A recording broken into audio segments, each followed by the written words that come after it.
They conquered their opponents in the ring, but outside of it, they couldn't escape the violence that followed them. From Trevor Berbick's shocking final days to the mysterious circumstances surrounding Sonny Liston's death, these champions faced their greatest fight outside the ropes and tragically lost.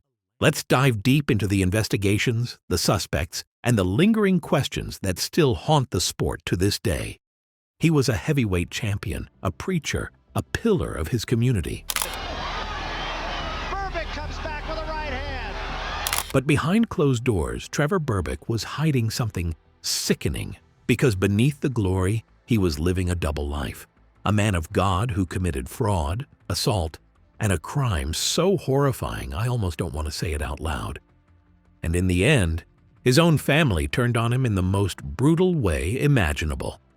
He might have talked about morals in church, but outside the spotlight, Trevor Berbick didn't have any. So how does a man go from standing over Ali to unraveling into an irrational, violent outcast? To understand how a life so promising took such a dark turn, we need to go back to where it all started. His story didn't begin with fists or fame. It began in Port Antonio, Jamaica, a rural parish where life was hard and futures were small. Opportunities didn't come knocking, and the ones that were there barely knocked at all. For little Trevor, boxing wasn't just a dream. It was his escape route from a life that offered little else. And escape he did, barely experienced with just 11 amateur fights to his name. Berbick still made it to the 1975 Pan American Games and somehow snagged a bronze medal. A year later, he was on the Olympic stage in Montreal. He didn't win. He wasn't even close. But there was something fierce about him, an untamed power that was difficult to overlook. He walked away with something more important than a medal. He learned how to take a loss and keep swinging. Instead of heading home, Berbick stayed in Canada, and that choice changed everything. He exploded onto the pro scene. 11 straight wins, 10 by knockout. Raw power, scary power. The kind that sends shivers even while watching from the sidelines. But the cracks didn't take long to appear. On April 3, 1979, Berbick got dropped in the first round by Bernardo Mercado. One punch, lights out. It wasn't just a loss, it was a warning. For a man who saw himself as unstoppable, it shattered the illusion, and the way he handled it, that told us something far more important than any win ever could. Still, Berbick kept swinging, and then came the fight that etched his name in boxing history. December 11, 1981.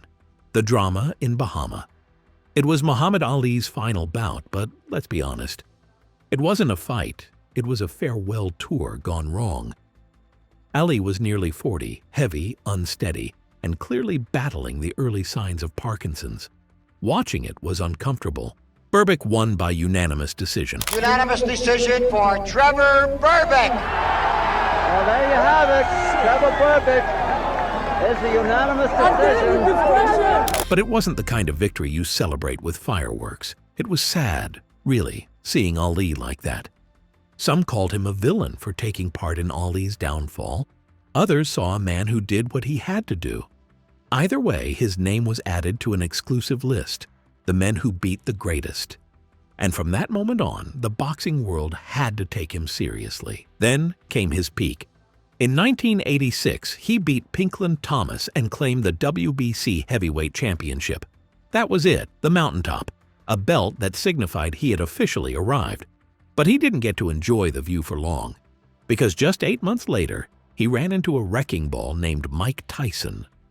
Tyson was only 20, young, undefeated, and terrifying. That fight didn't last long. In the second round, Tyson's fists put Berbick on the canvas in one of the most famous knockouts in boxing history. Should be able to get up from this. His legs may be shut. They are, as Trevor Berbick falls back in the ropes. If you've ever seen those clips of Berbick trying and failing just to stand back up, you know how bad it was. That moment didn't just end a fight, it ended an era. It was the beginning of Berbick's fall, and this time, there was no getting back up. With championship belts come expectations, endorsements, fame, maybe even a little bit of peace in the chaos of life. But for Trevor Berbick, none of that stuck. Success in the ring ran side by side with something darker, a temper he couldn't hide and demons he couldn't shake.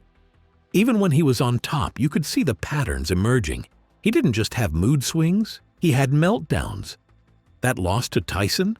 It wasn't just a knockout, it was a flashing red warning sign. The Berbick we saw was standing in the spotlight, but behind the smiles he gave to cameras, something darker lingered. And even when his boxing career began to fade, he wasn't done throwing punches, even when it wasn't legal. By the end of his prime, the stories started piling up, public outbursts, nagging accusations, personal feuds that bubbled up into ugly, chaotic showdowns. But there was one confrontation that caught everyone off guard. It involved Larry Holmes, but this wasn't part of a boxing card. It was something entirely different. Picture two heavyweight champions, not in the ring, but throwing fists in a hotel parking lot like a couple of drunks. That's exactly what happened between Trevor Berbick and Larry Holmes in one of the most absurd, embarrassing moments in boxing history. It's 1991. Both men are well past their prime. But outside the Diplomat Hotel in Hollywood, Florida, were two men who once headlined arenas, now brawling like angry neighbors in broad daylight. And yes, the whole thing was caught on tape. The backstory? Berbick showed up at a press conference he wasn't invited to, loud, unhinged, and clearly looking for a fight, verbal or otherwise. Holmes, cool as ever, brushed him off like a mosquito. Berbick, though, wasn't about to let it go. He launched into what witnesses called a loud, rambling discourse, making wild accusations that Holmes had used a woman in an attempt to sabotage his marriage. It didn't stop there. Berbick gave the impression that Holmes owed him money, and according to some reports, he threw in insults about Holmes's family for good measure. It didn't matter if any of it was true. What mattered was the unfiltered chaos pouring out of Berbick's mouth, the sheer volatility he was showing. To everyone in that room, it felt like an eruption waiting for a bigger trigger. And a few hours later, that explosion came. In the hotel parking lot, Berbick and Holmes were caught on video shouting at each other. Berbick had reportedly started things up again with a confrontation that pushed Holmes to his limits. And then Holmes snapped. That's when things turned physical. And listen, Holmes wasn't messing around. One of the most memorable moments in this chaotic scene, and the reason that footage went viral long before the days of YouTube, was the sight of Larry Holmes not just throwing a punch, but jumping off a parked car to do it. Yes, literally climbed up a car and launched himself like a WWE stuntman. That punch didn't just land. It cemented the moment as one of the most surreal in boxing lore.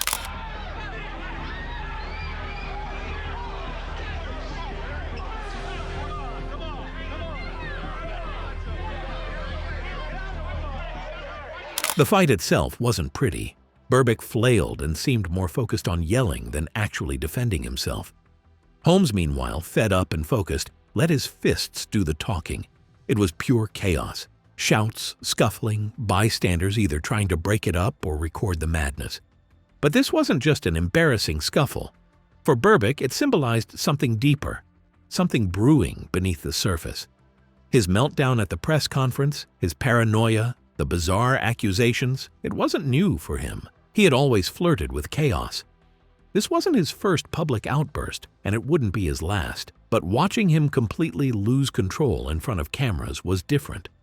In hindsight, this incident feels like a red flag, because what should have been dismissed as one bad day now looked like a symptom of something much darker.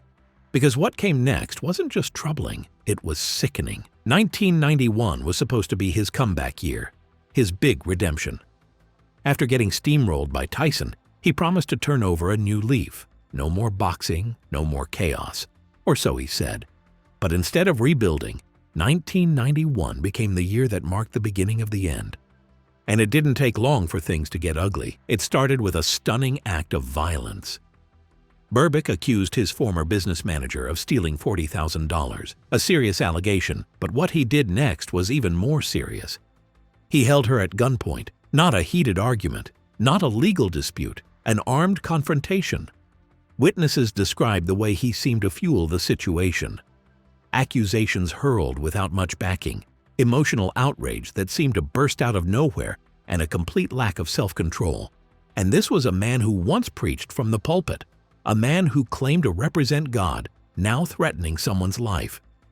It wasn't just disgraceful, it was dangerous. And those assault charges?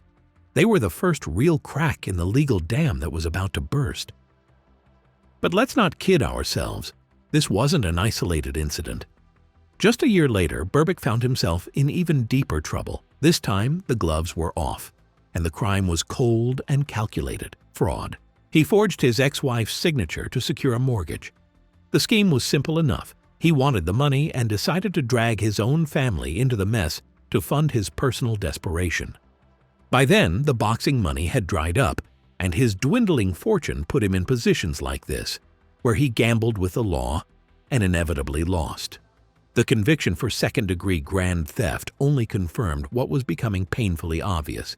He was self-destructing, and he was taking others down with him. But even that wasn't the worst of it. Not even close. Later that same year, the most sickening detail of Berbick's double life was finally exposed. He was convicted of rape. It wasn't just another public scandal. It was vile. The victim was a 26-year-old woman who had been working as his children's babysitter. According to her testimony, Berbick had driven to her apartment, forced his way inside, and began removing her clothing. When she resisted, he struck her and pinned her down. The trial was emotional, and when the verdict came in, it was swift, guilty. This wasn't just another story of an athlete caught in legal trouble. This was a crime that laid bare the kind of man he'd become behind closed doors. Not just reckless, not just angry, predatory. This was the point of no return. This was the moment his entire public image, a heavyweight champion, a man of the church, a father, collapsed. That permanent stain on his record didn't just end his career, it obliterated any remaining goodwill he might have had with his fans or even his peers. Whatever respect Berbick once commanded was destroyed. His legacy wasn't tarnished, it was erased. No more second chances, no way to spin it. From that point on, he wasn't just a troubled former athlete, he was a convict. Looking back, 1991 wasn't just a bad year, it was the beginning of the end. That year tore the mask off. It exposed who he really was, not just flawed, but dangerous. And from that point forward, every crime, every court case, every arrest followed the same track: rage, recklessness, and zero accountability. The pattern was clear now. Wherever Trevor Berbick went, chaos followed, and it was getting closer to home. If 1991 marked the fall, then what came next proved there was still a long way down. Because as bad as it had already gotten, Trevor Berbick was nowhere near rock bottom. Not even prison put an end to the chaos. After serving just 15 months for sexual battery and other charges, Berbick charged straight into more trouble the moment he got out. In 1997, he was deported from the States to Canada for violating parole. That should have been the end of it, but Berbick wasn't done making reckless choices. He snuck back into the country. He was caught and deported again, this time for good. In 2002, he was dumped back in Jamaica for the last time, not as a national hero, but as a man exiled from the two countries that had once built his legacy. It was the same sequence: defiance, destruction, repeat. It's like every time life handed him a path to start over, he threw it away. And trouble didn't end with deportation. It followed him straight back to Jamaica and right into his own family's home. In January 2003, just months after his return, Berbick was back in handcuffs. This time, the charge was burglary. And the alleged victim was his own sister-in-law. The items, an electric drill and a pickaxe, hardly the kind of haul that screams criminal mastermind, but that's what made it even more pathetic. His sister-in-law, Gwendolyn Facey, claimed he broke into her home and stole them. Berbick, as always, denied everything. Claimed it was a setup, said the tools were planted. It was just another example of how, in his mind, the world was always out to get him. The case didn't go far. Facey ultimately declined to press charges, and Berbick walked free. But by then, the damage was done. not to his legal record, but to what little credibility he had left. By 2006, Trevor Berbick's life wasn't just unraveling, it was in free fall. Earlier that year, he was charged with assault for allegedly punching his sister-in-law, the same woman he'd been accused of robbing just 3 years earlier. The details are murky, but the charge itself spoke volumes. This wasn't a stranger on the street or a rival fighter, it was family. And still, the violence kept spilling out of him. At this point, it's hard to call it shocking. It was just Berbick being Berbick. Another headline, another mess, another sign that whatever control he once had was long gone. But maybe there was more to it than rage and recklessness. In 2000, a CAT scan revealed something that should have stopped everything: a blood clot on his brain. His boxing license was revoked immediately. But that diagnosis wasn't just about a health scare, it was a window into everything he had become. Years of punishment in the ring had left invisible damage, and now it was catching up. Doctors called it chronic traumatic brain injury, CTBI. In boxing circles, it's better known as dementia pugilistica, or what we now call CTE, chronic traumatic encephalopathy. It's the dark side of the sport no one wants to talk about. Memory loss, paranoia, explosive mood swings, unprovoked violence. And when you looked at Berbick, his outbursts, his bizarre behavior, his total inability to stay out of trouble, it all fit. He wasn't just a man in decline, he was a fighter living with the consequences of every round, every punch, every hit he ever took. A walking cautionary tale, and it was only getting worse. Think about it. Here was a man who'd been slammed by some of the hardest hitters in the sport, including Mike Tyson, whose punches were infamous for their destructive power. Add decades of high-impact fights, and you've got a recipe for serious brain trauma. Not just bruises and scars, but real, permanent damage. Damage that creeps in long after the final bell. The signs were all there. He once claimed Tyson's knockout punch had merely passed over my forehead, instead of actually hitting him. Was that delusion? Denial? Or was there something more sinister happening inside his own mind? And the blood clot found on his brain in 2000 wasn't just a medical footnote, it was the smoking gun. CTE doesn't just steal memory, it rewires judgment. It turns irritation into rage and confusion into confrontation. Berbick's life had become a series of escalating disasters. Simple disputes turned into violence, family turned into enemies, and any shred of peace was long gone. By 2006, it seemed like the only certainty in Berbick's life was trouble. But even with everything we'd seen, nothing could have prepared the world for what came next. Because in the end, Trevor Berbick didn't die in a hospital bed surrounded by family. He died violently, suddenly, brutally, and the final blow didn't come from a rival or a stranger. It came from inside his own bloodline. That's where every thread of his chaotic story finally came together and broke apart. The man who had survived the fists of Mike Tyson would be murdered in cold blood by his own nephew. On the morning of October 28, 2006, Trevor Berbick was found dead in a churchyard in his hometown of Norwich, Jamaica. His body was crumpled beneath the open sky, his skull shattered. The wounds were so brutal that police initially struggled to identify the weapon. Chop marks hinted at a machete, but a steel pipe was also suspected.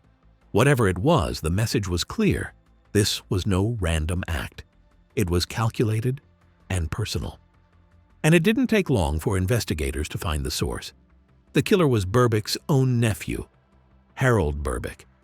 Along with an accomplice, Kenton Gordon, Harold had crept through the night and bludgeoned his uncle to death. The motive? A land dispute. Petty, on the surface. But like everything in Berbick's life, the real story was darker. Years of tension and grudges had festered into something lethal. Harold later claimed he feared his uncle. Whether that fear was real or just an excuse, we'll never fully know. The trial painted a chilling scene. Harold and Kenton ambushed Berbick late at night, during or after an argument. It wasn't quick. Berbick fought back, but the blows kept coming. heavy, deliberate, and fatal. In the end, Harold was sentenced to life in prison with no parole for 20 years. Kenton got 14 years for manslaughter. Justice, in a legal sense, was served, but no sentence could erase what had happened. The fighter who once stood toe-to-toe with legends died not in the ring, but in the dirt, murdered by family. How did it come to this? How does a man who once stood in the global spotlight, who fought legends like Ali and Tyson, end up losing his life in such a raw and senseless way? The answer doesn't lie in one moment. It was years in the making. Berbick's life after boxing was a slow unraveling, and nowhere was that more visible than in his relationships, especially with family. By the time he was deported back to Jamaica, his reputation had worn thin. He wasn't greeted as a returning hero. The people who should have been his source of support became his enemies. For Berbick, family wasn't a refuge, it was another arena for conflict. The irony of his death is difficult to overlook. A man who made a living off strength, resilience, and endurance was blindsided in the end by those closest to him. It was the final collapse, symbolic of the complete breakdown of his life. That 2000 CAT scan revealed more than just a blood clot. It may have held the key to his behavior. We've seen it before, and in Berbick's case, it's not just a theory. It's a likely explanation for the man he became, because by the end, it didn't seem like he could even tell where the real fight was anymore. Still, it's impossible to ignore the role of choice in his downfall. Long before the brain scans and court dates, he made decisions, reckless, violent, and often self-serving. He pushed people away, escalated conflicts, and let paranoia dictate his path. Did that constant war, fought both within himself and against everyone around him, finally drive his nephew over the edge? What's certain is that his life ended in a way no one should have to imagine. For all the pain he caused and endured, Berbick's death was still horrifying. It was the violent final act in a story already heavy with shame, anger, and collapse. He may have been a fighter, but even he couldn't swing his way out of this ending. Champion, churchgoer, convict. His life was a web of disturbing contradictions. He claimed to preach the truth, but lived a life full of lies. Yes, brain damage may explain some of it, but does it excuse the trail he left behind? The broken lives? The criminal convictions? The people that feared him? It's a question boxing fans, and maybe all of us, have to wrestle with. When the lights go out and the crowd stops cheering, what do we owe the men who once gave everything to entertain us? Did Trevor Berbick fall victim to a broken system, or to his own choices? You decide. We want to hear from you, so drop a comment below. And if this story sent shivers down your spine, don't forget to hit the like button and subscribe to help us keep diving deep into the stories beyond the ring. Remember Oscar Ringo Bonavena? The wild Argentine boxer that wasn't afraid to run his mouth? His story isn't just about knockouts and trash talk. It's a cautionary tale that pulls back the curtain on boxing's dark side. Think about it. A man who could take punches from Ali and Frazier, brought down by a single bullet at a brothel. This guy wasn't afraid to stir up trouble. In fact, he loved it, once calling Muhammad Ali a black kangaroo and boasting he'd knock him into next week. He will be shamed to show his face in Argentina after this fight. I will tell you Monday night in the first clinch we get in. I'm gonna punish you. You will be punished. But here's the twist. All that tough talk couldn't save him from a situation that cost him his life. What finally silenced this big-mouth fighter for good? Let's get into the chaos that led to Bonavena's tragic downfall. Introducing from South America, he's wearing blue trunks. He weighs 204, the heavyweight champion of South America, Oscar Ringo Bonavena. Remember those tough kids from your neighborhood growing up? The ones who always seemed to be looking for trouble? Well, picture a young Oscar Bonavena, all muscle and attitude, prowling the streets of Buenos Aires in the 1950s. This scrappy Italian immigrant son had something to prove, and he wasn't afraid to let his fists do the talking. Oscar's journey to becoming a world-class boxer didn't start in some fancy gym. It began right there on the streets of Buenos Aires, where he faced down local bullies who pushed him one step too far. It was this diamond in the rough that caught the eye of a local trainer. He saw potential in Oscar that went beyond just another kid with a chip on his shoulder. When Oscar stepped into the ring for his first amateur fights, it was like unleashing a force of nature. The boxing world got his first taste of what would become his trademark style. Wild, unpredictable, and utterly captivating. But Oscar wasn't just about the fighting. This kid had a mouth on him that was almost as dangerous as his fists. One observer called him a heavily muscled boar who wouldn't shut his mouth. And even the greatest himself has said, he talks too much. He ran his mouth at every opportunity, daring the world to take notice of him. Now you might think that all this raw talent and natural aggression would have trainers lining up to work with Oscar. But here's the kicker. His early trainers found him about as easy to handle as a live wire. They'd try to refine his technique, to channel all that wild energy into something more controlled. And what did Oscar do? He'd just shrug it off, go right back to doing things his way. It was like trying to tame a hurricane. You could see the potential for greatness there, but getting him to listen was a whole other fight. Despite all the challenges, there was no denying that Oscar Bonavena had something special. At the tender age of 19, he made the leap that would change his life forever. He wasn't just entering the boxing world, he was about to turn it upside down. Picture this, a young Argentine boxer strutting into press conferences, his hair styled like he was the fifth Beatle. That's how Oscar earned the nickname Ringo. But what got people talking was the way he'd run his mouth, insulting champions and calling out opponents like a carnival barker on steroids. You know how some fighters have that one thing that makes them stand out? For Ringo, it was his gift of gab. And boy, did he use it. Remember when he called Muhammad Ali a black kangaroo and a chicken for dodging the draft? That wasn't just trash talk, that was lighting a stick of dynamite and tossing it into the boxing world. Ali, known for his own sharp tongue, was furious. But for Oscar, it was just another day at the office. Some days he'd walk into a restaurant and head straight for the refrigerator, grab a chocolate cream pie and eat what his stomach could hold. He was a mess, abusive of the freedom of fame, and determined to live by his own set of rules. And if you thought that was wild, wait till you hear about the time he dressed up as Santa Claus. Yeah, you heard that right. This guy shows up on the streets, decked out in full Santa gear, and starts challenging sidewalk Santas to fights. It was like a boxing match and a Christmas parade had a baby. And Oscar was right in the middle of it all. His wild lifestyle and taste for chaos wasn't just an act. This guy lived and breathed mayhem. It was like he couldn't help himself. One minute he'd be training for a big fight, the next he'd be causing a scene at a local bar. His reputation as a volatile figure in the sport grew almost as fast as his boxing skills. Some fans couldn't get enough of him, while others, and quite a few promoters, found him too hot to handle. Honestly, by the end of this video, you'll be left wondering how this guy made it alive to 33.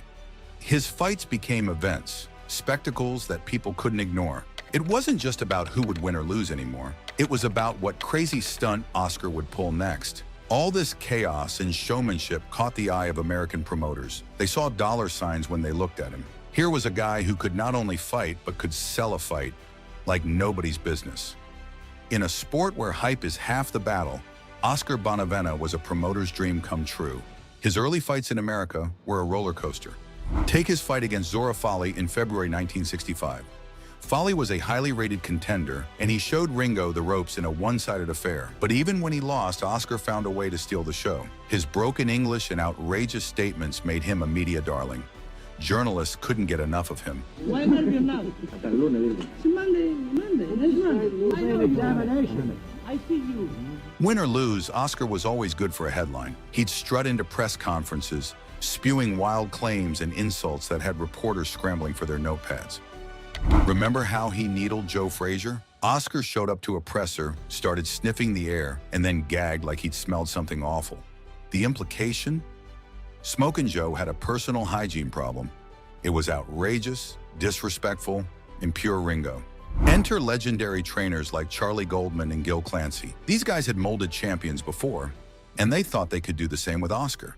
But he'd nod along, agree to everything, then step into the ring and revert to his wild, swinging style. Despite his inconsistency, there was something about him that kept people coming back for more. Maybe it was the raw power in his fists. Maybe it was the way he could electrify a crowd with a single punch or a well-timed insult. Whatever it was, Bonavena had that it factor that you can't teach.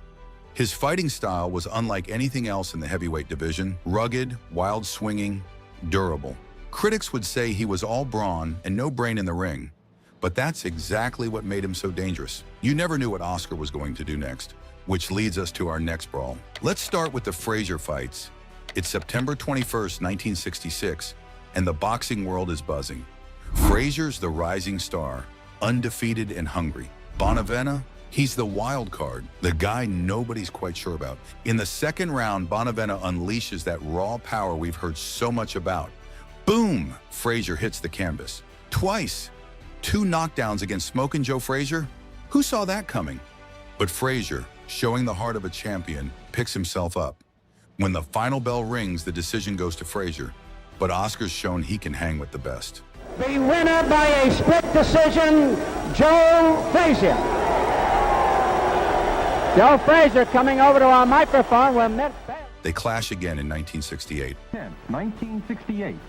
Smoking Joe Frazier is making the second defense of his heavyweight championship in his hometown of Philadelphia. This time, Oscar tries a different approach. He's more defensive, trying to outsmart Frazier rather than overpower him. But Joe's ready for him. The beating Oscar takes is so severe, it becomes the stuff of boxing lore. There's a photo from that night that made it into Ring magazine. One look at Oscar's battered mug, and you'll understand why they call boxing the cruelest sport. But the real test, the one that would define Oscar Bonavena's legacy, was yet to come. December 7th, 1970, Madison Square Garden. In one corner, the Louisville Lip himself, Muhammad Ali. In the other, our Argentine wildman. This isn't just any fight. It's Ali's return after 3.5 years away from the sport. The eyes of the world are watching. He's the champion who has been labeled the fastest moving heavyweight in the entire history of 1 century of world heavyweight champion. I wouldn't want to do too much bragging about it, but everybody that watches me fight or everybody that has witnessed one of my bouts, they say that I am the greatest that they've ever seen. For 14 rounds, Ringo gives Ali all he can handle. Even in the face of Ali's legendary trash talk, he gives as good as he gets. The garden's electric, the crowd on the edge of their seats. Could Bonavena be the one to tarnish Ali's perfect record? Going right at it. Ringo in the blue trunks with the red waistband, Ali in the red trunks with the white waistband. Then comes the 15th round. Ali, sensing victory, pours it on. He drops Oscar 3 times. The referee waves it off. TKO victory for Ali. But here's where it gets interesting. In the heat of the moment, Ali doesn't go to a neutral corner as the rules require. He's right there, ready to pounce as soon as Oscar gets up. It's controversial, sure, but it's also pure Ali, always pushing the boundaries, always finding a way to win. Even in defeat, Oscar earned something that night. Respect. He went toe-to-toe with the greatest of all time and lasted until the final round. That's not something many fighters can claim. Patrick Connor, a respected boxing historian, put it this way: Ali saw the Bonavena fight as a necessary step to prepare for his upcoming clash with Frazier. Think about that for a second. Ali, the greatest of all time, used Oscar Bonavena as a prep fight. Not because he thought he was easy pickings, but because he knew he was tough enough, durable enough to get him ready for Frazier. We've all seen people go crazy in the name of love. Heck, maybe even you yourself have done some questionable things for the sake of romance. But have you ever conspired to kill for your lover? Or to kill with your lover? Our boy Bonavena has. And it all started at a place called the Mustang Ranch. To resurrect his career, Oscar moved to Reno, Nevada, to promote a series of fights and to train on the property of local pimp and gangster Joe Conforte, who ran the infamous Mustang Ranch with his madam wife, Sally. It was the first legal brothel in the United States and was run by an Italian couple with alleged ties to the mob. Sally, daughter of a prostitute, and Joe, your average wannabe mafioso type, seemed like the ideal couple, combining brains, brawn, and breasts. But the Mustang Ranch wasn't just any old brothel. This place was legendary, and not in a good way. It was the kind of joint where the lines between legal and illegal got real blurry, real fast. Right in the middle of it all was our boy Bonavena, and his urge to fly into Sally's flame, who was 26 years older than him. Talk about a cougar. He and Sally, who had white hair and swollen legs, showed up in the papers as the Beauty and the Beast, and local journalists hinted at a love affair. It was March 1976 when she became Oscar's manager. But let's be real, that was just a fancy word for what was really going on. These two were playing with fire, and they knew it. The affair between Oscar and Sally became the worst-kept secret in boxing. Everyone knew, but no one dared say a word. These two took the phrase partners in crime literally. They were plotting, scheming, trying to find a way out from under Joe's thumb. They even talked about taking Joe out of the picture, permanently. This wasn't some pulp novel. This was real life, with real consequences. To make matters worse, Oscar once pointed a shotgun at Joe.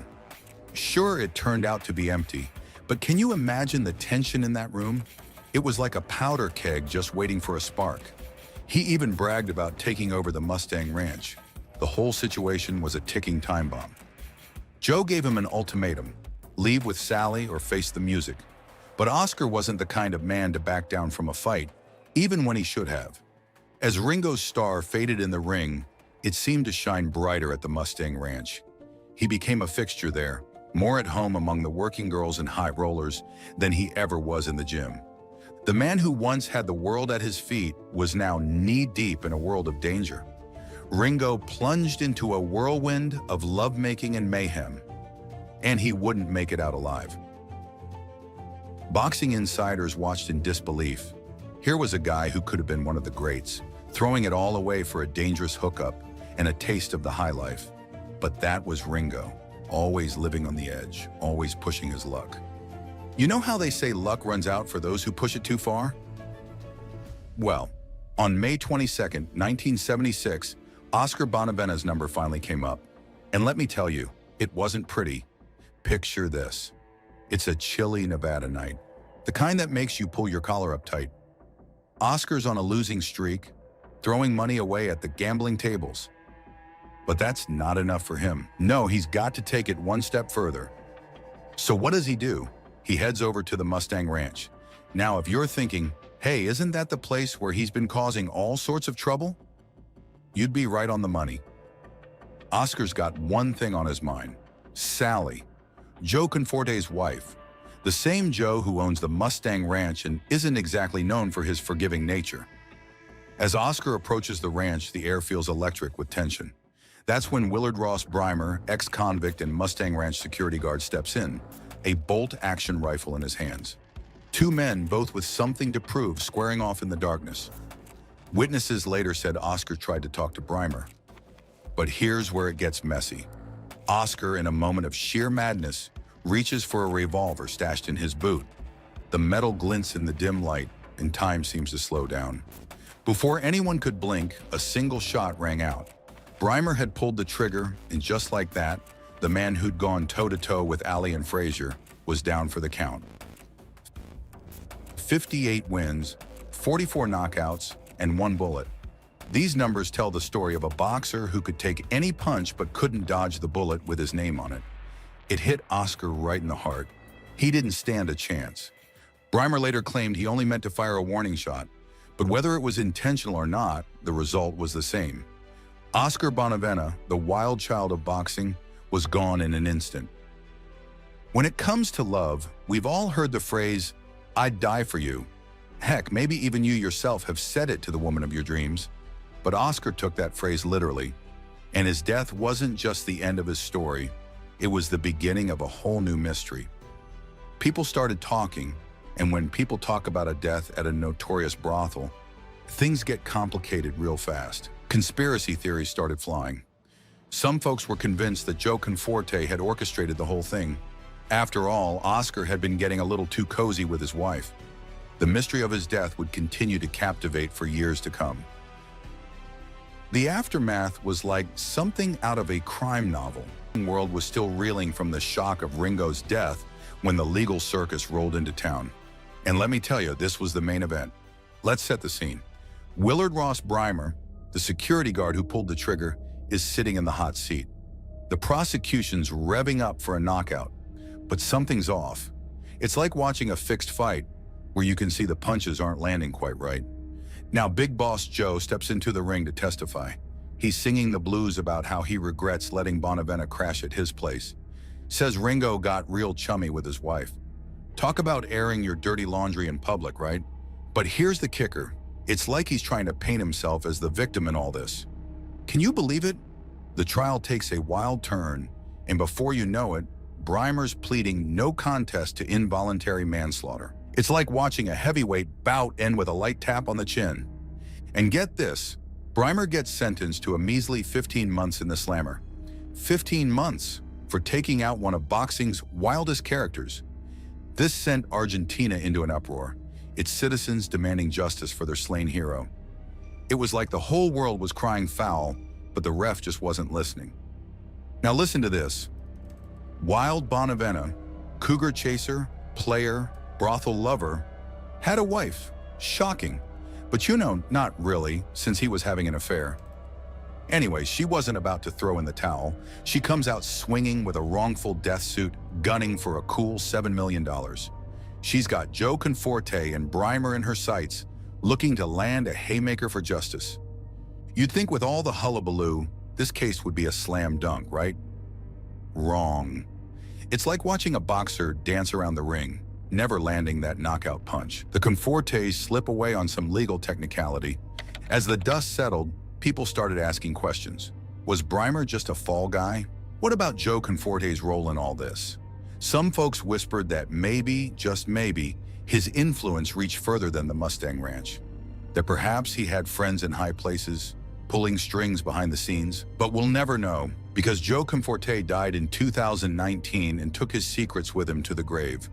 What we're left with is a tragedy worthy of Shakespeare, played out in the neon-lit world of Nevada's underbelly. A fallen boxer, a brothel owner with secrets, and a justice system that seemed to drop the ball harder than a rookie taking his first hit from Mike Tyson. The boxing world was left reeling, feeling like they just watched their champ go down in a fixed fight. But Bonavena's recklessness left behind him a trail of self-destruction that ended violently. This is what happens to the almost greats of boxing. The ones who had the talent, the grit, but never quite reached the summit. He's a perfect example of how the sport remembers its fallen heroes, with a mix of admiration, regret, and a whole lot of what-ifs. In Argentina, Bonavena's memory still packs a punch. When he died, thousands flooded the streets to say goodbye. Former Argentine President Alejandro Lanús showed up to pay his respects. That's the kind of send-off usually reserved for national heroes, not guys who got gunned down at a brothel. But that's Ringo for you, larger than life, even in death. Ask the boxing historians about Bonavena, and you'll get a debate. Was he great? Was he just good? It's like trying to score a close fight. Everyone's got an opinion. Most agree he was a significant heavyweight of the 60s and 70s, but whether he belongs in the pantheon of all-time greats, that's where the arguments start. But here's the thing about Ringo. His fights against Ali and Frazier are still required viewing for any serious boxing fan. Imagine you're a young fighter, trying to learn the ropes. Your coach sits you down in front of a grainy old TV and says, watch this. This is how you stand toe-to-toe with legends. That's the Bonavena effect. He might not have won those fights, but he sure as hell made his mark. Of course, it's hard to talk about him without mentioning that tragic night at the Mustang Ranch. His personal life often overshadows what he did in the ring. It's like trying to appreciate a masterpiece painting with a big ugly stain right in the middle. You can still see the brilliance, but man, that stain catches your eye every time. Bonavena's story has become a bit of a cottage industry. Books, documentaries, movies, they all dig into the darker side of his life and the seedy underbelly of boxing. It's like we can't get enough of the tragedy. Maybe it's because deep down we all love a good fallen hero story about the connections between the sport and organized crime. It's like Ringo landed one last haymaker on the boxing world, even after he was gone. In the end, Ringo's legacy is as complicated as the man himself. He's remembered as a talented brawler who could hang with the best, a colorful character who lit up press conferences, and a cautionary tale about the pitfalls of fame. His story is a reminder that in boxing, as in life, the most compelling tales often come from those who almost made it to the top. Bonavena's life and death shine a light on some pretty heavy issues in the boxing world. Are we doing enough to look after these guys once the final bell rings? When the cheers fade and the lights go down, what's left for our fallen gladiators? What do you think? We'd love to hear your thoughts, so please leave a comment below. And if you like this video, don't forget to click the subscribe button so we can continue making boxing content like this. A former American heavyweight boxer by the name of Zora Folley. Zora Folley, the challenger. In the dark trunks, they are brown. He was boxing's perfect gentleman, disciplined, respected, and trusted enough to fight Muhammad Ali for the heavyweight crown.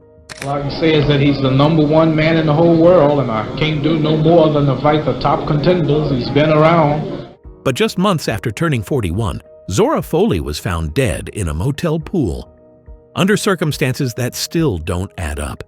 Is the truth being hidden from us? The official cause was deemed an accident.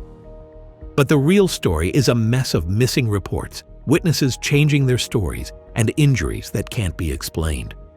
Over 50 years later, one haunting question remains. Was Zora Folley's death just a tragic mishap? Or was it something much darker? To find the truth, we have to go back to where it all began. Zora Folley's journey to the top started far from the bright lights of the ring. He was born in Dallas in 1931, but it was Chandler, Arizona, where his family moved when he was still a boy, that shaped who he became. Even as a kid, Folley stood out, not because he was loud or flashy, but because he wasn't. He was calm, focused, steady. It was his quiet confidence and work ethic that really set him apart. There were no wild stories or dramatic outbursts, just a young man raised on the basics: keep your head down, respect others, and do the work. But boxing didn't enter Folley's life until he was a teenager. At just 17, he enlisted in the U.S. Army, lying about his age to get in early. It turned out to be the move that set everything in motion. The Army was where Folley's natural talent for fighting was revealed. He tore through the military boxing ranks, collecting titles and building a reputation for being as tough as he was respectful. He earned 5 battle stars during the Korean War, picking up not just medals, but a level of discipline and toughness that would carry him into the next phase of his life. It's one thing to show raw talent, but Folley also displayed an impeccable attitude, always courteous, composed, and in control. Even here, in the rough-and-tumble environment of Army gyms, he earned a nickname, the Gentleman Boxer. By the time he turned pro in 1953, Folley hit the ground running. 17 straight wins to start his career. No hype needed. He had a sharp jab, a powerful right hand, and a knack for reading what the other guy was going to do before he did it. Folley kept things simple. He wasn't brash, but he was smart, and he made every punch count. And he wasn't the type to showboat or stir up drama either. Instead, his results spoke for themselves, and by the mid-1950s, everyone noticed. Of course, boxing is never just about what happens in the ring. In 1958, Folley found himself at the center of one of the most hotly debated decisions in boxing history when he fought Britain's golden boy, Henry Cooper. To call it a close contest might be an understatement. For 10 grueling rounds, Folley outboxed Cooper. Calm, composed, landing the cleaner shots. Ringside observers expected his hand to be raised in victory, but the judges shocked the boxing world, declaring Cooper the winner via split decision. Fans and analysts immediately cried foul, pointing to hometown bias. Folley had been robbed. It was a bitter pill for him to swallow, but he didn't lash out or fan the flames of controversy. True to his reputation, he accepted the result with grace and quiet dignity. That was Zora Folley, always measured, even when he had every reason not to be. And he kept climbing. Year after year, Folley was a fixture in the heavyweight top 10, even reaching the #1 spot in 1959. He wasn't a knockout artist, but he was always a threat, and nobody wanted to take him lightly. He outpointed top contenders like Eddie Mackin, Doug Jones, and Nino Valdez, names that derailed other careers but couldn't stop his momentum. But for all his skill and consistency, his career always seemed to be missing one thing: a shot at the world title. Zora Folley's greatest asset, his discipline, was also his biggest liability. He had the kind of record that demanded attention: 79 wins, 44 by knockout, and only 11 losses in 96 fights. Even so, the world title kept slipping through his fingers. Because he didn't talk trash, he didn't sell drama, he didn't make headlines, and in the 50s and 60s that meant promoters overlooked you, especially if you were a black man who refused to play into the caricatures the industry wanted to market. The business side of boxing cared about ticket sales, not just skill, and Folley didn't fit the mold. He wasn't a villain, he wasn't a showman, he was just a great fighter, and that wasn't enough. And look at the timing. Folley's peak years overlapped with an era of dominant champions. Floyd Patterson held the title for much of the late 1950s and early 60s, followed by Sonny Liston's brief but intimidating reign. Patterson's camp, notably his manager Cus D'Amato, was known for carefully selecting opponents. Fighters considered too dangerous or not flashy enough, like Folley, sometimes struggled to secure opportunities, and by the time the chance finally came, the clock was already ticking. On March 22, 1967, he stepped into the ring at Madison Square Garden to face Muhammad Ali, the biggest name in boxing, and the man wearing the heavyweight crown. But this wasn't Folley at the peak of his powers. At 34 years old, he was entering the final stretch of his career, while Ali, on the other hand, was 25 and in his prime. Fast, explosive, and full of confidence. The fight was more than just a title defense. It was Ali's last bout before his forced exile from boxing for refusing the Vietnam draft. The air that night was thick with history. Leading up to it, Ali, normally a master of psychological warfare, held back his usual taunts. Instead, he praised Folley, calling him such a nice, sweet old man, and admitting it was hard to get angry at him. That kind of respect from Ali was rare. In the ring, Folley landed some clean shots, moved with purpose, and made Ali work for every opening. He's looking for the spot. But time had caught up with him. By the 7th round, Ali's combination of speed and timing proved too much. I don't know if he's gonna make this one. A knockout ended the fight, and with it, Folley's long pursuit of the heavyweight title. Even in defeat, he earned Ali's admiration. "Slick, tricky, and a good boxer," he said afterward. It was bittersweet validation, but it also added to Folley's legend. He may not have walked out with the belt, but he left lasting impressions, even on one of the greatest fighters to ever put on gloves. Still, his career didn't reach the full heights it could have. Of the 7th round, Folley tried game. Because as the cheers faded and the spotlight shifted, Folley's story took a turn that no one saw coming. July 7, 1972, Zora Folley checked into the Wilmot Manor Motel in Tucson, Arizona. But something about the reservation stood out. He used an alias, a detail that already raises eyebrows. It should have been an ordinary night for the 41-year-old retired fighter. But within hours, Folley would be dead. And what happened that night has haunted boxing ever since. By this point, Folley had been out of the ring for 2 years. And like so many fighters after the final bell, retirement hadn't come easy. He wasn't rich. He wasn't a champion with big endorsements or a long-term plan. He was a man still working to support his family. He ran some local businesses. He stayed active in his hometown, coaching kids, serving the community, showing up when others wouldn't.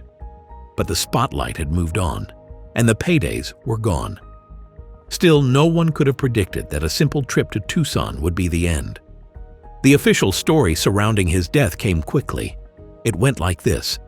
Folley was at the motel with acquaintances, described as friends in some reports. Sometime after midnight, things got physical, what authorities called roughhousing. The events were framed as a tragic accident stemming from simple horseplay. On the surface, maybe that helps everything make sense, but it didn't take long for cracks to show. Almost immediately, things didn't add up. The motel clerk was one of the first people to see Folley after the incident. and what was described didn't sound like the aftermath of a simple fall. The clerk noted that Foley's head had multiple injuries, 3 to be exact: a large bump on his forehead, another wound on the back of his head, and most disturbingly, a hole on the top of his skull. The word crushed came up. These weren't poolside scrapes. This was blunt force trauma. How does one accidental fall cause all that? The more you think about it, the harder it is to buy the story. And it's not just the injuries themselves that push back against the theory. The autopsy report and the police report, 2 documents that should have been central to understanding what happened, both vanished. Not misfiled, not delayed, just gone without a trace. These aren't trivial papers. These were the kinds of records that could have told the real story: injury patterns, timelines, witness statements, the kind of evidence that lets facts cut through speculation. Without them, the official story hangs in the air, untested and unproven, while suspicion grows in every direction. And the deeper you look into it, the less it makes sense. Then there's the question of who else was there that night. Eyewitness accounts didn't clarify anything. In fact, they only muddied the waters further. Dorothy Broom, a key witness, gave a statement right after Foley's death that lined up with the official story. They were roughhousing, and Foley fell. But decades later, when asked about the night by reporter Marshall Terrell, she had a completely new story. How does one person remember 2 totally different versions of the same tragedy? The inconsistency doesn't just cast doubt on her memory, it makes the whole accident theory feel shaky. And it's not just her. No one at the scene has ever told the same story twice. All of these gaps and contradictions open the floodgates for theories. Friends and family never accepted that Foley's death was a simple accident. To them, there was no way he simply slipped and died. And they weren't alone. The missing reports only fuel suspicions, making it feel like there was something or someone keeping the truth out of reach. Every time someone tries to close the book, another question pops up. Why was Foley using a fake name? Who was really with him that night? And what happened in those final minutes by the pool? This is the kind of story that refuses to fade quietly into history. And why would it? It's a trail of contradictions, dead ends, and loose threads that pull the story in different directions. Just enough to keep the mystery alive, but never enough to tie it up. Whatever happened at that motel stayed unresolved. But decades later, one man couldn't let it go. And his investigation would uncover new details, details that challenged everything we thought we knew about the death of Zora Folley. Marshall Terrell, a local Arizona reporter, couldn't shake the feeling that something had been left unsaid. What started as a curiosity turned into a mission to uncover the truth. And for Terrell, it wasn't just about writing a biography, it was personal. He spoke to Foley's son, Robert, who told him bluntly, "One day, the truth will come out." That statement lit a fire under Terrell, pushing him through years of interviews, document searches, and late-night phone calls. Eventually, that investigation became a book, Zora Folley, The Distinguished Life and Mysterious Death of a Gentleman Boxer. And what he uncovered was more disturbing than anyone expected. Terrell's digging brought out details that the original police reports never mentioned. First, he confirmed what many had suspected. Foley didn't check into the Wilmot Manor motel under his real name. And he wasn't alone that night. According to Terrell, he was accompanied by 2 key people, a longtime mistress, and someone described only as a shady celebrity hanger-on. That detail changed everything. Why would a man like Foley, disciplined, respected, known for integrity, hide his identity that night? And what kind of company was he keeping? And then there was the drinking. Foley had reportedly been intoxicated that night, a detail that never made it into the original story. With these facts in hand, Terrell pieced together a new scenario.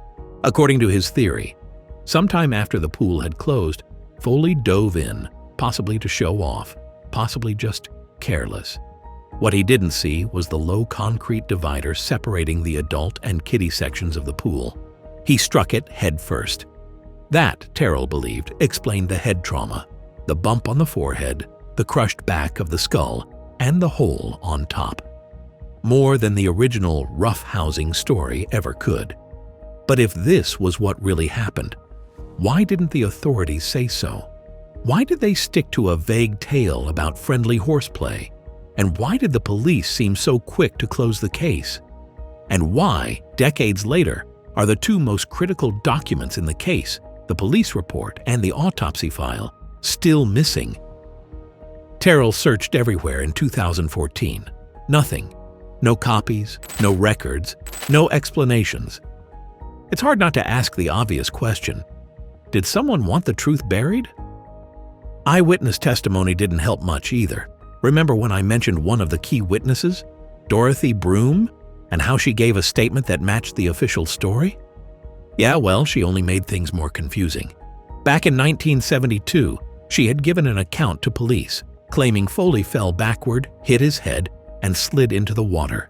It lined up with the official version. Conveniently. But when Terrell interviewed her, she told a completely different story. This time, she claimed Folley dove into the pool, hitting his head on the concrete divider. That's not a small detail, that's an entirely different event. This inconsistency wasn't just a small hole in the narrative. It's the kind of contradiction that makes you question everything else about the case. If the main eyewitness can't keep her story straight, how much faith can you put in any version of events? Of course, not everyone bought either accident theory. I think something much more violent was going on, and I'm sure you do too. As one writer put it bluntly, the episode stinks of foul play. And then there's that detail no one can shake. A shady celebrity hanger-on, whose presence points to something more sinister. Who was this person? And why was a man like Folley spending his final night with people he normally would have avoided? The idea that Zora Folley, a disciplined, respected family man, would end up dead in such suspicious circumstances just doesn't sit right for a lot of people. And while Marshal Terrell's investigation may have unearthed new details, it didn't close the case. If anything, it only deepened the mystery. His cleaner version of events, a drunken dive gone wrong, felt plausible, but still incomplete. Witnesses contradicted themselves, crucial evidence was missing, and the physical injuries begged uncomfortable questions. Was this really just a tragic accident? Or did someone want Zora Folley out of the picture? No one has ever been able to say for sure. Even now, more than 50 years later, his death feels unresolved, not forgotten, not settled, just suspended in doubt. It's not just the mystery, it's the sense that something was buried with him. Whatever happened that night at the Tucson motel, it cut Folley's life short and permanently altered his story. That's the problem with a case like this. The more you dig, the more you realize how much you'll never know. Folley's death remains an open wound, but one thing's certain, the truth hasn't come out, not completely. And that gap between what we know and what we don't has kept this mystery alive, entwined with the legacy of one of boxing's most respected figures. If anything, it only adds to the sense that Zora Folley's story, just like his career, feels unfinished. For all the questions that linger, what's never in doubt is how much he accomplished and how much more he had to give. He was the rare heavyweight who could dominate a fight with his mind as much as his fists. With a professional record of 79 wins, 11 losses, and 6 draws, he built a career on skill, patience, and a deep understanding of boxing. His style was all about timing, angles, and making the other guy miss. You didn't see wild brawls or reckless swings. You saw a man who broke down opponents piece by piece, round after round.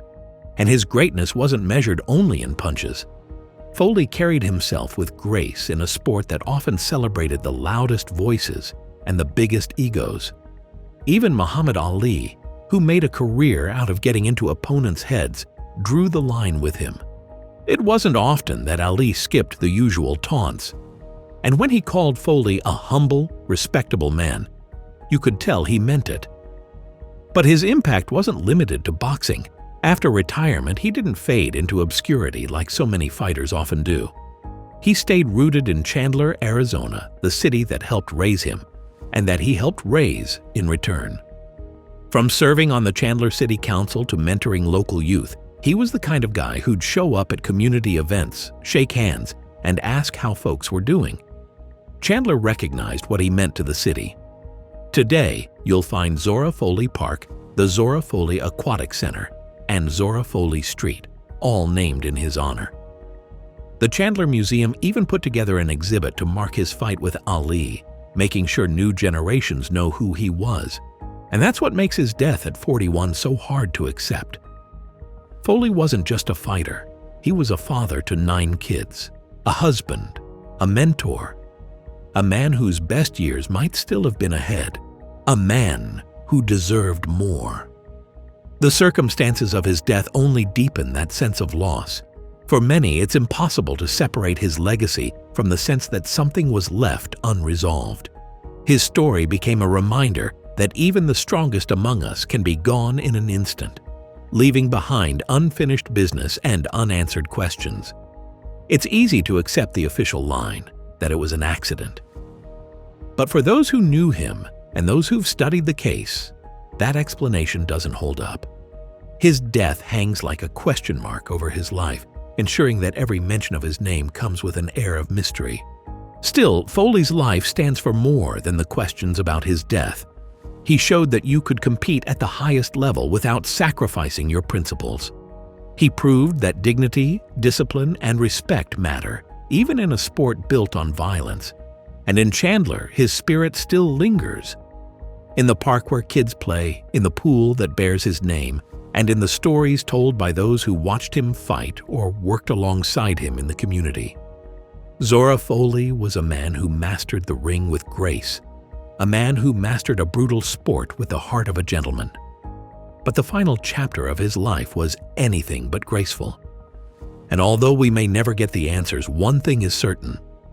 Zora Folley's story has a permanence, a weight that keeps it alive long after his final bell. So now we want to hear from you. What do you think? Was it just a tragic accident? Or was something darker at play that night in Tucson? Drop your theory in the comments below. We'll be reading every single one. And if you enjoyed this video, don't forget to leave a like and subscribe so we can keep making content like this for you. Whatever you remember about Sonny Liston. Sonny Liston, I think, was possibly the greatest intimidator of all time. I've seen him stare guys down where they were so scared climbing up the ring steps they could barely get in the ring. There are 2 things you definitely don't know, and that's when he was born and how he died, because these are 2 mysteries nobody ever solved. In his prime, he was a hulking beast of a man who terrified everyone he faced. But then he fought Muhammad Ali twice and lost both times, and his career went downhill from there. And this is the story of his enigmatic and ultimately tragic life and the unexplained way it ended. Sonny Liston was probably the most intimidating man ever to lace a pair of gloves. He had an aura of invincibility and used his abnormally long reach and 15-inch fists to smash up everyone he faced on his relentless march towards the top of the heavyweight division. At one time, he was considered unbeatable. He was too strong, too tough, and hit too hard. But where Liston went, controversy always followed. And just a few years after reaching the top, he was found dead in his home, a rotting corpse that had already been there a week before it was discovered. Like so much connected to his life, controversy and conspiracy surround the circumstances of his death, and we'll get to that in good time. But first, let's look at his early years and his rise to the top before we come to his fall. Sonny Liston was a man who never had anything easy, and his start in life was far from promising. He was born Charles Liston in the state of Arkansas, one of his father's Toby's 25 children, and one of his mother Helen's 13. At the time, the state did not require birth certificates to be issued, so there is no record of his birthday or even the year he was born, although it was probably sometime around 1930. Liston's father was in his mid-40s when he married Helen, who was then still a teenager, and he was possibly as old as 70 when Sonny was born. Liston later recalled that his father beat him severely, and even as an adult, The scars from the whippings he received as a child were still visible on his body. There appears to have been little affection between Liston and his father, with Liston remembering, "The only thing my father ever gave me was a beating." When he was around 13, Liston's mother left his father and moved to St. Louis. At first, Liston stayed with his father, but he soon left to join her. At first, Liston attended school, but he was bullied for his illiteracy and soon gave up any hopes of getting an education. Instead, he turned to crime, and the path for the rest of his life was set. Liston got involved with muggings and armed robberies, and having been caught by the police after holding up a diner and 2 gas stations, he was sentenced to 5 years in prison. However, while it was almost inevitable that Liston would be locked up, there was also a touch of fate in what happened because it was during his incarceration that he discovered boxing. Behind bars, he quickly learned that punching people in the face with those enormous fists was something he was more than just moderately good at. Liston's prowess in the ring helped him secure an early parole, and after just 2 years, he walked free to embark on a short but successful amateur career. But by then, his talents had caught the attention of some more unsavory characters. And when it came to raising the money to launch his professional career, the man who put up the cash was John Vitale. Vitale was a member of the St. Louis crime family, so from his first days as a pro, Sonny Liston was controlled by the mob. Liston's professional career started well and included good victories against some tough opponents, although he suffered a shock defeat in only his 8th fight. But the whole time, he was also closely connected with organized crime, and outside the ring, he worked as an enforcer for the mob. He continued to have run-ins with the police, who by this time knew him well, and the effects of constant police harassment came to a head when he assaulted a cop who stopped him, breaking his knee, cutting his face, and taking his gun.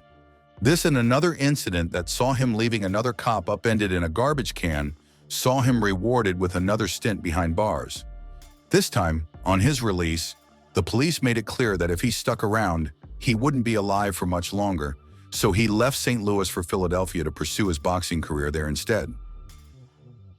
At around this time, Liston's contract was taken over by the notorious mobster Frankie Carbo and his associate Frank Blinky Palermo.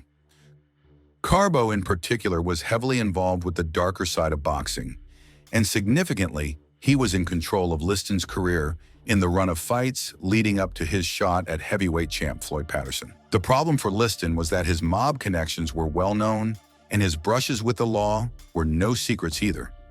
In Philadelphia, he was arrested twice more, once for disorderly conduct and resisting arrest, and once for impersonating a police officer. And although he didn't do any more time, these incidents only enhanced his villainous reputation. As a result, he was an almost universally reviled figure, and this made it much harder to secure his shot at Patterson. For one, the civil rights group, the NAACP, didn't want Patterson to fight Liston because they felt if a man like Liston became heavyweight champion, it would harm their movement. And even President John F. Kennedy advised Patterson against facing Liston. Patterson himself stated that he wanted to fight Liston, but that the bout wouldn't happen until Liston rid himself of his ties to the mob. Another possibility is that Patterson's manager, Cus D'Amato, was doing everything he could to avoid Liston because he knew his man would lose if the fight took place. If that was true, Patterson wouldn't be the only heavyweight champion in boxing history to have enjoyed a padded record, and a couple of more recent examples also spring to mind. Not to name any names. In the end, though, Patterson couldn't avoid him forever. Liston did what was necessary, changing his management team and ostensibly cutting his ties with his mafia handlers, and eventually the fight was made. When it took place, it lasted just over 2 minutes, with Patterson putting up little resistance before being flattened by the bigger, stronger man. So Sonny Liston, the most despised man in boxing, was heavyweight champion of the world, and the backlash was vicious. The abuse and slurs that Liston faced in print were unrelenting, but perhaps worse was the moment he stepped off the plane, back in his adopted hometown of Philadelphia, as heavyweight champ expecting cheering crowds, only to be met by nobody but hostile members of the press. It was a moment of rejection and disappointment that Liston felt keenly, and soon after, he relocated to Denver. Patterson was given a rematch, but the second fight lasted only 4 seconds longer with the same result. And still, Liston received only disdain from upset fans. Part of the problem was that he was now seen as unbeatable, and he was expected to reign as the unwanted heavyweight champion for many years to come. But nobody was counting on a loudmouth boxer known as the Louisville Lip, an upcoming 22-year-old prospect by the name of Cassius Clay. No serious observers gave Clay a chance of beating Liston, and the young boxer's antics in the build-up that saw him taunting and teasing Liston left many bewildered. The general consensus, though, was that Clay was terrified and possibly unhinged. But then, when they stepped into the ring, the unthinkable happened. From the first bell, Clay gave Liston arguably the hardest round of his career, using his speed to stay out of range, but landing powerful combinations whenever he could. He was still looking good by the fourth, but then one of the major talking points occurred when he returned to his corner with something burning in his eyes. Clay wanted to pull out, but his trainer sent him out for the fifth, just telling him to run, and he survived the round by backpedaling away from Liston for the whole 3 minutes. By the start of the sixth, whatever was in his eyes had cleared, and he attacked Liston with renewed aggressiveness. And then, to everyone's shock, Liston failed to rise from his stool for the seventh, and Cassius Clay was crowned champion. Did Liston's team deliberately try to blind Clay? Eddie Megan, one of Liston's former opponents, later said he experienced something similar, so it's possible. But more importantly, why did Liston quit? Officially, it was due to an arm injury. Some reports say Liston had injured his arm during training, and it's also possible that he had been suffering with shoulder pain for over a year. Others say that Liston tore a ligament during the fight and no longer had use of the arm, yet others say he threw the fight, and his connections to Frankie Carbo, a known match fixer, lend weight to this theory, even if Liston had supposedly cut ties with the mob. Or perhaps he overlooked Ali, undertrained, and was just looking for a way out. But if the first fight was contentious, the rematch with Muhammad Ali, as he was known by then, would go down as one of the most controversial bouts of all time. As everyone knows, Ali won that fight by KO in the first round with his so-called phantom punch, and one of the most iconic images in the history of sport was captured when Ali was pictured bellowing down at his fallen opponent. The problem was, almost nobody saw the punch land, and debate has raged ever since about whether Ali delivered a genuine knockout blow or if Liston threw the fight, perhaps for the second time. After Liston went down, chaos ensued. The referee was unable to cajole Ali back to the neutral corner, and so couldn't take up the count. The timekeeper counted Liston out, but according to the rules, the count doesn't begin until the fighter still standing is in the corner, so no count should have taken place. By the time Ali was under control, Liston was back on his feet, and the fighters once again started to box. But then the timekeeper motioned to the referee that he had completed the count, at which point the referee jumped in to stop the fight and award Ali the victory. On balance, most boxing fans believe that something fishy was going on, and those who believe Liston was knocked out are harder to find than those who believe Liston threw the fight. But whether this was due to mob interference, the threat from the Nation of Islam, the black nationalist movement that Ali had joined, or something else, is unknown. Or perhaps Liston simply no longer had it. As with much else about Liston's life, there's no shortage of conspiracies to explain the events of that night. But Liston would take the answers with him to the grave. And in the event, it was only a few years later that it happened. After the Ali bout, Liston continued to box, but despite a couple of good wins, he never recaptured any titles. Then, only around 5 years after he lost his heavyweight crown, his decomposing body was discovered in his home by his wife. Judging by the newspapers and milk bottles outside, police estimated that Liston had been dead for around a week, and the cause of death was officially listed as lung congestion and heart failure.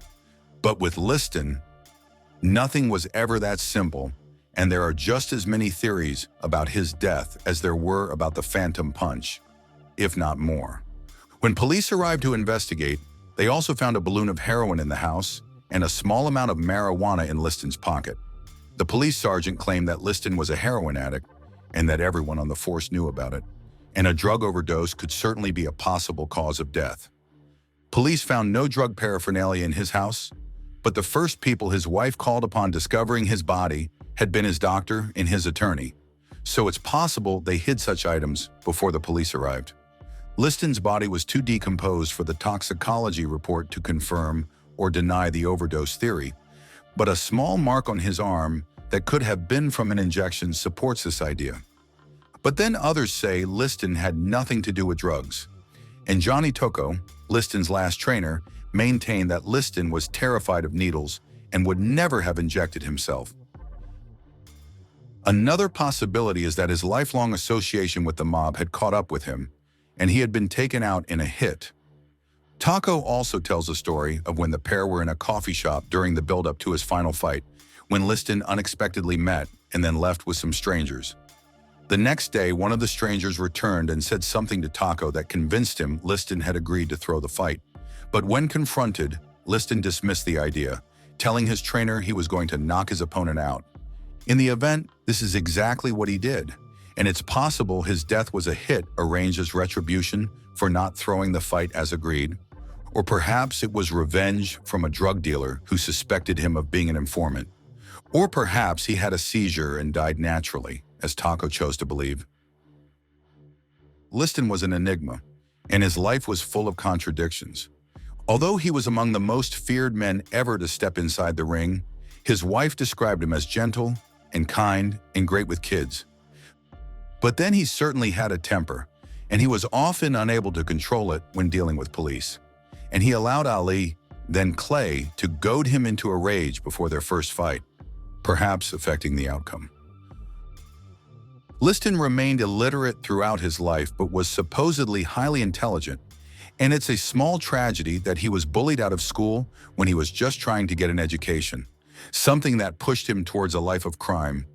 But perhaps the biggest tragedy of his life was what happened after he became heavyweight champion, only to be denied the respect and admiration he felt he had earned. He had prepared a speech for the waiting crowds in Philadelphia, a speech he never gave. Having escaped from such tough beginnings to capture the heavyweight crown, he spoke to friends about how he wanted to change people's perceptions of him. As heavyweight champion, he wanted to visit orphanages and reform schools, and he wanted to inspire people with his story of success. He was hurt that even black boxing fans disliked him, and he wanted to be given the chance to change their minds. To friends, he spoke of how proud it made him feel when he used to hear people say that former champion Joe Louis had been a credit to his race, and above all, Liston hoped people would one day say the same thing about him. But due to his violent background and his connection to the mob, the public and press never gave him a chance.